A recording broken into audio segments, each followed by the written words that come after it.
Olá, meu amigo, minha amiga, está chegando a hora. Faltam agora menos de 48 horas para que a figura do ex-presidente da República comece a responder formalmente perante a sociedade brasileira com a perda dos seus direitos políticos decretada pela Justiça Eleitoral, pelos incontáveis crimes que cometeu contra a sociedade brasileira, contra a nossa democracia, contra as instituições, a Justiça Eleitoral. A fila está andando. Esse acontecimento está fazendo, inclusive, com que haja um desespero em muitas pessoas que projetaram, muitas situações ao lado da figura presidencial de então. Ele indo para o lixo da história, ele arrastará outras tantas pessoas com ele e outros grupos também. Isso está fazendo com que algumas dessas personalidades ressurjam do obscurantismo de uma forma muito histérica, já tentando desenhar um cenário onde a figura do criminoso seja convertida na figura de uma vítima. Será que ele vai conseguir? Será que essa teoria, será que essa estratégia dará certo? E outra coisa está acontecendo também, muito importante no Brasil hoje, que é a CPMI do dia 8 de janeiro, que eu sublinho aqui com vocês, que foi uma iniciativa bolsonarista. Eles atiraram no que viram e estão sendo acertados agora por aquilo que não imaginavam que aconteceria, Hoje tivemos cenas muito interessantes ali na CPMI, e eu irei comentar aqui com vocês, e no final da história, muitas pessoas que achavam que iam desfilar impunemente no meio dessa história, acabarão também sofrendo consequências criminais, como o depoente de hoje, o senhor Silvinei Vasquez. Vou conversar com vocês sobre esses acontecimentos, vou mostrar aqui algumas imagens, mas antes de mais nada, quero convidar você que está chegando agora ao nosso portal e não nos conhecia, para que você se inscreva aqui conosco, você que é muito bem-vindo, venha participar do nosso portal, conheça os nossos outros vídeos, se você gostar, compartilhe, dê seu joinha, enfim, são formas de você ajudar a gente a chegar também a outras pessoas como você. Não esqueça também de participar, quando possível, aqui dos nossos chats, que eu sempre abro aqui entre 5 horas e 5 e meia, se puder, se inscreva também no nosso clube de membros, com a ferramenta adicional que o YouTube coloca à disposição das pessoas que curtem os canais, os portais e querem apoiar de uma forma mais afetiva, tá bom? Então, vamos seguir em frente. Gente, esse cenário que nós estamos vendo hoje aqui no Brasil está fazendo com que algumas criaturas eclodam do obscurantismo, como eu disse para vocês. Eu vou falar aqui da CPMI, mas hoje apareceu o senhor Malafaia de novo, já querendo desenhar aqui um quadro, um cenário, onde a figura do bandido, do criminoso, do genocida, do assassino, Gente, é chato a gente falar isso, Mas como é que a gente vai classificar alguém que provoca a morte de uma outra pessoa ou de muitas pessoas de forma consciente? Ele sabia que a consequência daquilo que ele estava fazendo acarretava o resultado da morte. O mais incrível é ter tanta gente que ficou unida a essa figura e foi cúmplice também. Talvez muitas delas não tivessem sido alertadas suficientemente do quão era grave o comportamento da figura do ex-presidente da República. E aí os meios de comunicação tiveram muita responsabilidade nisso. Deixa eu diminuir aqui a cena aqui do cidadão. Para não assustar muito a vocês, Mas ele veio hoje assim, estava com tudo, Vamos pegar aqui um trechinho aqui, porque é importante que a gente saiba qual será a estratégia dessa gente para converter o criminoso em vítima. Vamos lá. Isso é política? Isso é uma vergonha! Qual é o crime de Bolsonaro? Porque criticou? Ele está protegido, meu amigo. Artigo 5º, inciso 4, liberdade de expressão. Qual foi o ato de golpe de Bolsonaro? Nenhum! Isso é uma vergonha! Agora eu quero dizer uma coisa. Se tornarem inelegível o Bolsonaro, vão torná-lo a maior vítima política da história do Brasil e o maior cabo eleitoral da nossa história. Gente, não adianta... Olha, alguns ditadores, alguns genocidas na face da terra, se tivessem tido algumas pessoas para defendê-los, como o pastor do Bolsonaro, essas figuras também fariam discurso que foram inocentes. Qual o crime que o Adolfo, o Adolfo da Segunda Guerra Mundial, o Mussolini da Segunda Guerra Mundial, qual foi o crime que eles cometeram? Tem alguma ordem deles? Tem alguma cena deles matando alguém? Tem alguma visita num campo de concentração? Tem alguma ordem formal que foi vista? Não. Isso tudo na cabeça, no discurso de uma pessoa como o pastor que acabei de mostrar para vocês, seria fruto do mero acaso. As coisas aconteceram. Eles não tiveram responsabilidade nenhuma.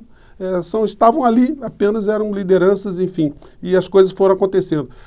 essa é a tônica da mente bolsonarista que nós estamos vendo circular por todos os lados. Agora, não adianta fazer esse discurso de vítima, e mais do que isso, né, é um discurso de vítima aterrorizador, né, do tipo, olha, se vocês praticarem justiça, ou seja, banindo a figura do criminoso, o criminoso ficará maior ainda. Então, muito cuidado, tá? Porque o criminoso ele vai ficar mais vitaminado. Então, não condenem o criminoso agora. É mais ou menos isso, né? É como se fosse uma chantagem que o direito aqui no nosso país não pudesse ser praticado, porque se ele for praticado, ele vai causar uma consequência muito pior no futuro, né?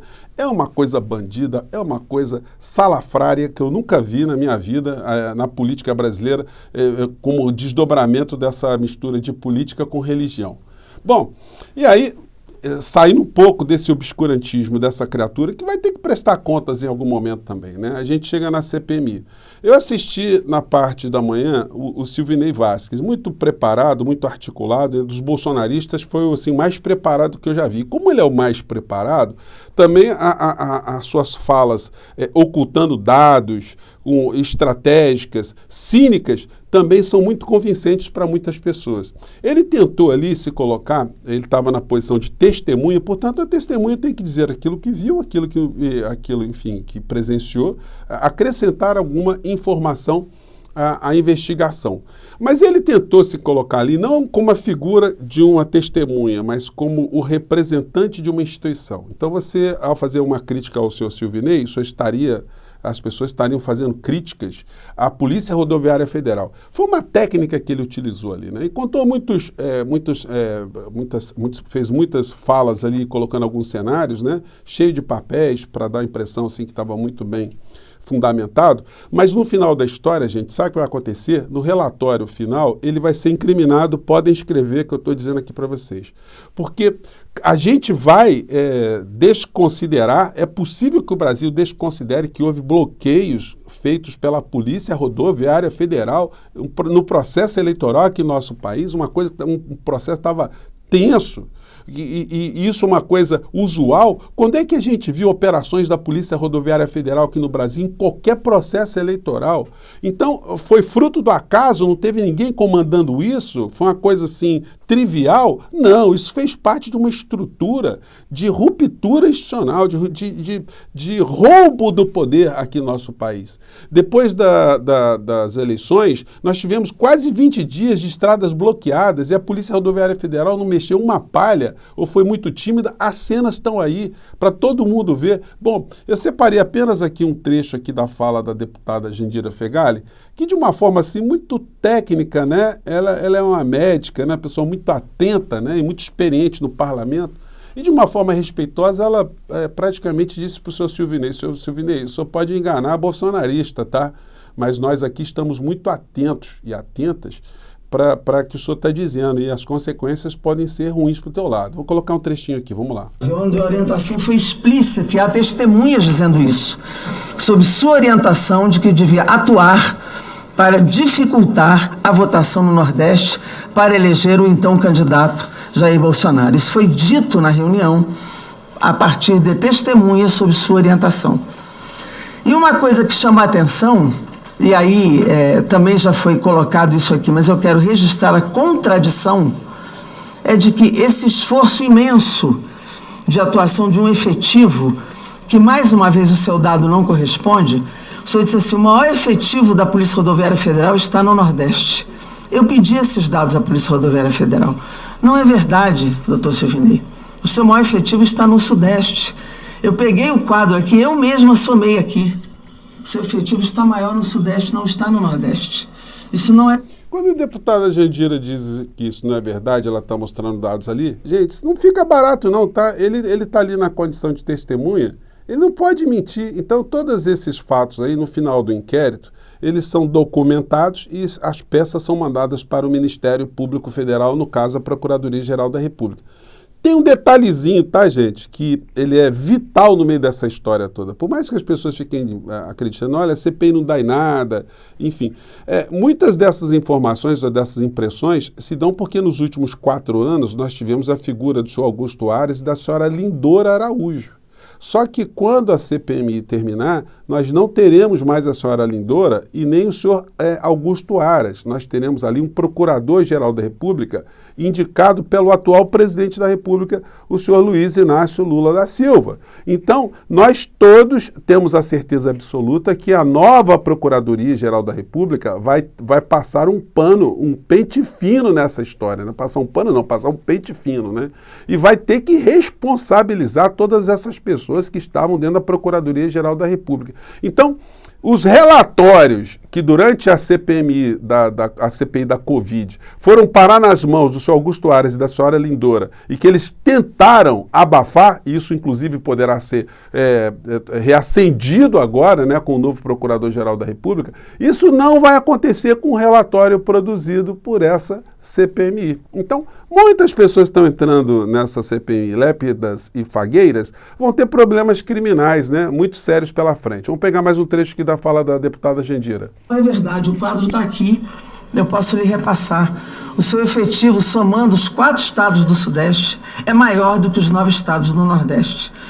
Portanto, os seus dados não são verdadeiros colocados aqui nessa CPMI.